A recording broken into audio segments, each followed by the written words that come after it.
everyone, JP here from organicpricebooks.com. Today we'll be talking about The Walking Dead. I just finished the story about 2 weeks ago, so I was like, what a perfect way to end Halloween, Spooktober with The Walking Dead. It used to be one of my favorite TV series, but then it started getting really slow. But the book is so much different, I can tell you that.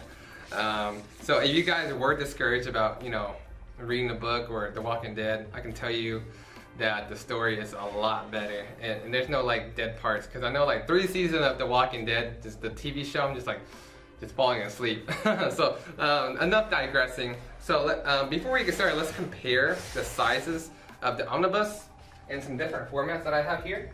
So we have a regular Marvel omnibus, so the slipcase. The Walking Dead omnibus is a little bit taller. We have a DC Absolute, and the Absolute is just taller by like an inch. And then we have a DC Library Edition. Not a Dark Horse Library Edition, sorry. A Dark Horse Library Edition is about the same size. So there's your comparisons with that. And we also have the tiny little compendium as well. So, the little compendium format right here. All right. And before we get started, I do have a pretty quick announcement that we'll be giving away a $25 gift card for organicpricebooks.com. All you have to do is be a subscriber and leave a comment down below, and we'll always announce the winner at the end of the next video. Okay? So keep that in mind. We have been giving away quite a bit of gift cards lately, so I hope you guys have been enjoying that. And then I really like to see that the community is actually being more talkative and whatnot. So that's really cool. So the book itself, the slipcase, we have the slipcase. It is colored.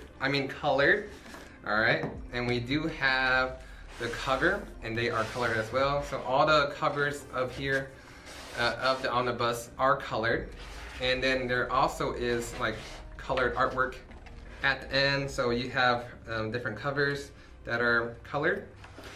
And then The Walking Dead, if you never read it yet or you never heard about it, it is in black and white. Don't worry if you can't see it well right now. We will be going through a bird's eye view. I'm just giving you some comparisons to go through. So yeah, you do have colored covers for each omnibus, and then you have colored artwork, you have sketchbooks, and you have like a lot of extras in the omnibus format. And then when you compare it with the Walking Dead compendium, all you have is just a black and white story. And there's no extras at all, no cover art, nothing like that. At the end of the book, it just says to be continued. And yeah, you just pick up the next compendium. I don't know if compendium 3 has any cover art and all that good stuff. Maybe it does, I'm not sure. I only have compendium volume 2 on me right now. But yeah, so if you do like extra artwork, extra sketches, and just extras in general, I would highly recommend to pick up the Walking Dead omnibuses. They are pretty pricey, but you can get them cheaper at organicpricebooks.com. But yeah, I hope this little comparison gives you guys a better understanding of which format you guys should pick up. For me, I would always recommend picking up the biggest format possible, because I like to see oversized artwork. And that's why I got started into collecting, because they just look so cool on the shelf, But now, since we got the comparisons out of the way, we're going to be going through a bird's eye view, so I hope you guys enjoy.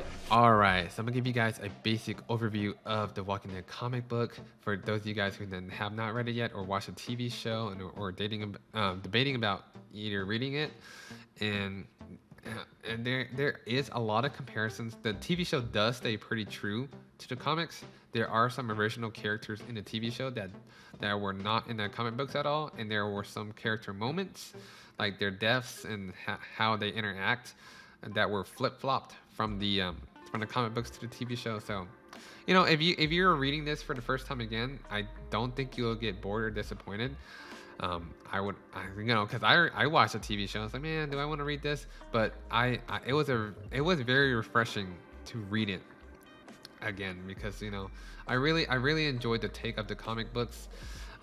There was not a lot of boring moments, or there was no boring moments in my opinion in the comic books, because there was a couple seasons of the Walking Dead TV show and I'm like, why did I even watch this episode? Nothing really happened. It was just like all talk. But not in the comics, because you can basically, it's very straightforward, very action-packed. There's not a lot of dead moments or whatnot. If there is, it's very fast paced, and you can just read it, read it really fast too. So there's that.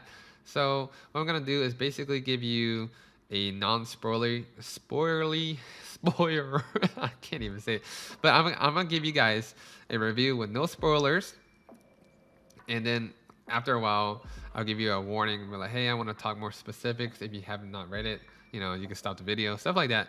That way, you guys get a better understanding of what the story is about, and then go over the artwork. And after a while, just show you some cover pages and whatnot, just really cool covers.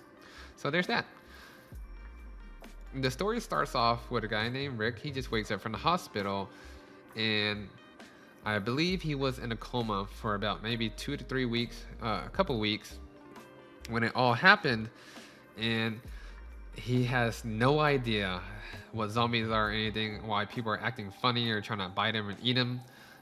So he has to figure out what's going on, navigate the world, try to find his family, if his family's still alive, and he's gonna run into different groups of people, and just the story is just from his point of view. Well, him and the communities that he sees or he finds, there's going to be different types of communities and different groups of people, and not all groups of people will be good. Some will be bad, some will be out to kill him, some will pretend to be your friend and whatnot, just how it is in the real world.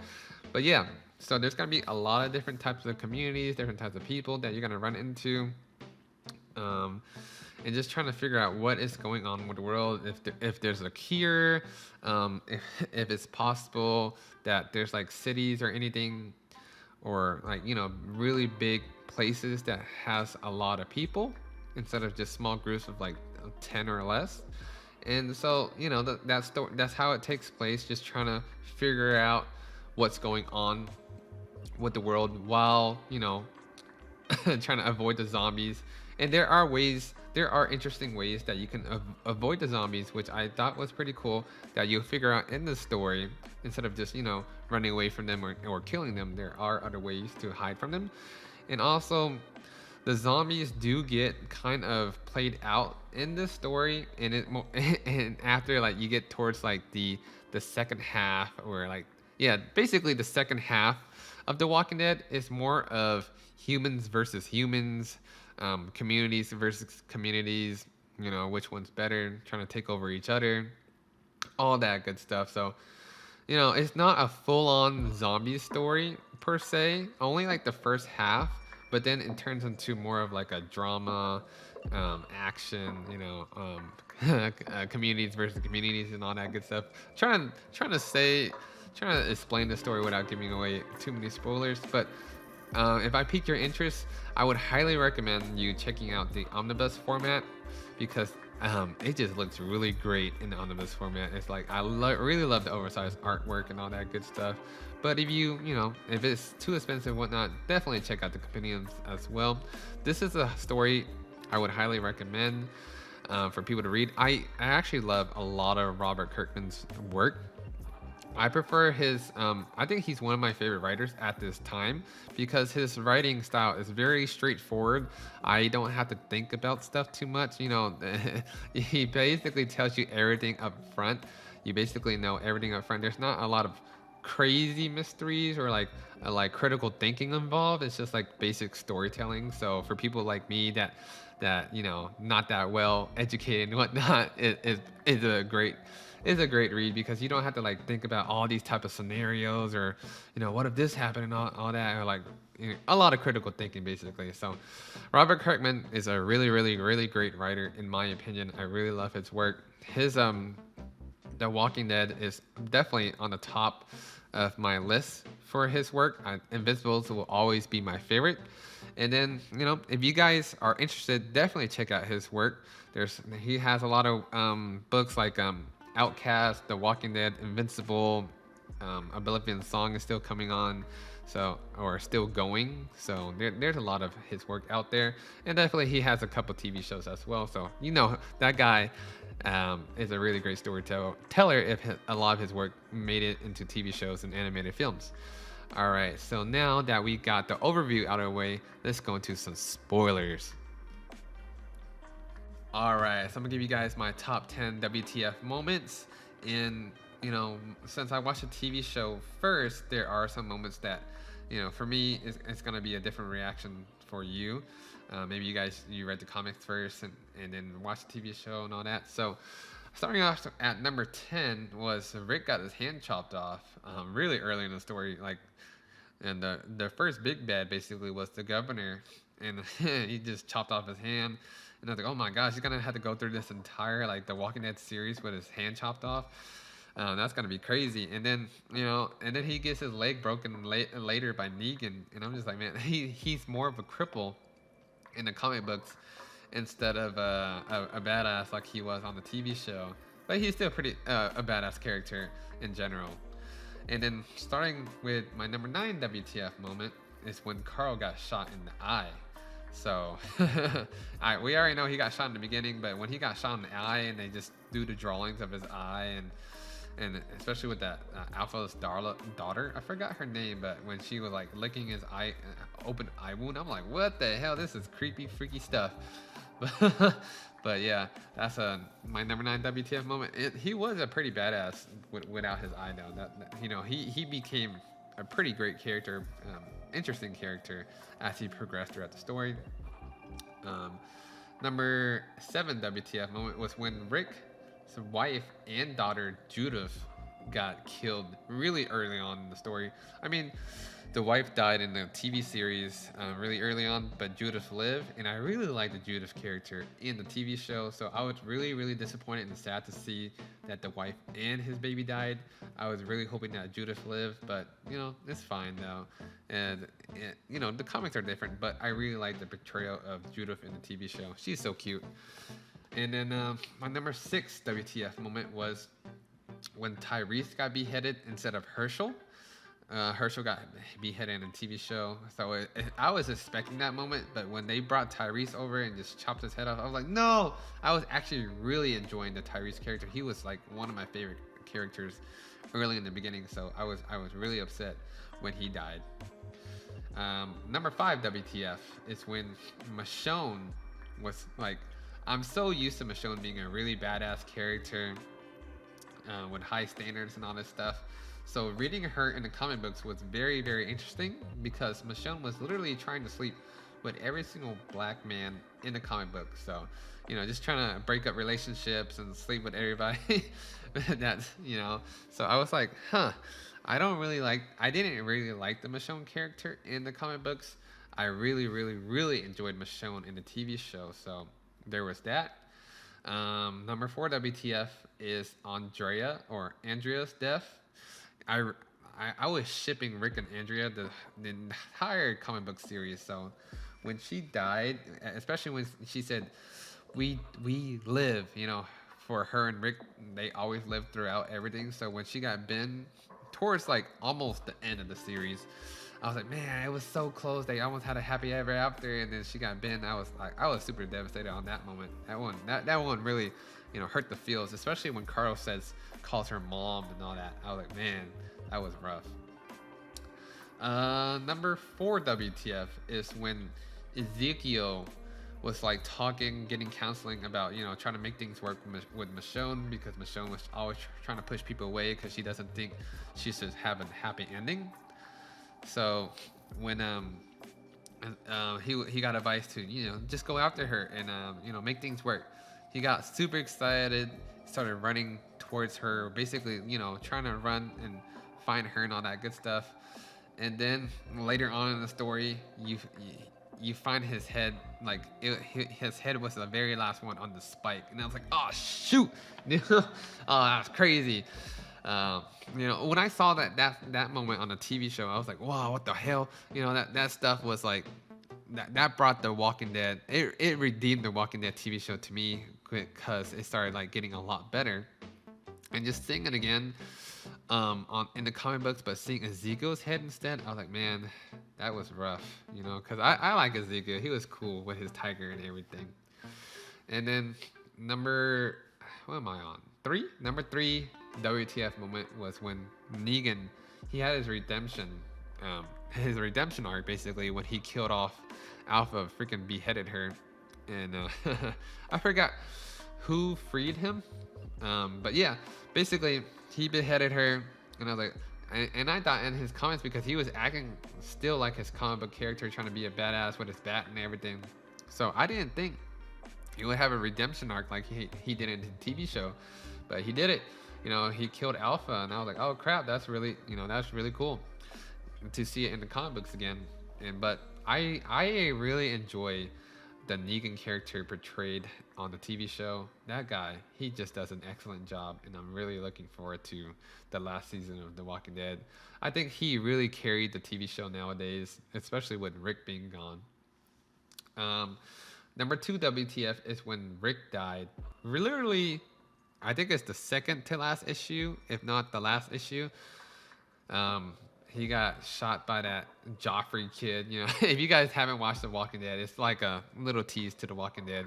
Everybody hates Joffrey in The Walking Dead, but you know that kid is basically like Joffrey, but in the The Walking Dead. I mean, not. I'm at Game of Thrones, so if you guys have watched Game of Thrones, the Joffrey character, everybody hates Joffrey in the Game of Thrones, so he's like. That kid is like Joffrey in The Walking Dead. Sorry about that. But yeah, that kid, oh my gosh. And then I was like, man, is Rick finally found a community and everything and finally having his happy ever after? And I freaking knew he was going to die, because you ever have like a character being really happy, or really happy and like optimistic, whatnot, they're gonna die. You know, just like with a bonus, basically. Just like with Eugene and that one girl, I forgot her name. Ro something. But Eugene and her, you know, they had a baby. Well, she had a baby with the priest, but they were trying to make it work, and then she freaking died. Rosita, yeah, she freaking died. That was so sad. But yeah, Rick's death was tragic. I was like, yeah, they're probably, you know, he's gonna have a great ending, all this stuff, and then he just died. I was so sad, but it worked out in the story, because my number one WTF is when Carl was reading a bedtime story to his daughter, Carl and Sophia's daughter. Actually, I thought he was gonna end up with with Alpha's daughter, but I'm really glad he ended up with Sophia, because they were like together since the beginning of the comic book series, basically. So just seeing that happen, and then him reading the bedtime story about basically about Rick and all his accomplishments, making the community better again, curing the world and all that good stuff. And Sophia's basically not believing in the story, because it was so long ago. So people stop realizing how dangerous walkers, the zombies are and all that, and finally living in a happy life again, or a civil community. So, you know, just seeing that, it's like, that's not really grandpa and stuff like that, or whatever she did. But then at the very end, she was like, can you tell me again?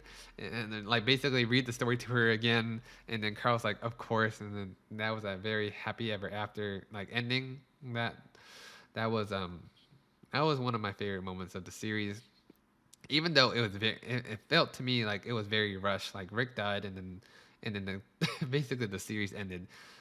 It skipped like 20 years or something years later, or 10 years later, and just the series ended. But overall, the ending was really great. So what are your guys' top WTF moments, or just moments in general that you thought was like, wow, that's crazy, that's cool?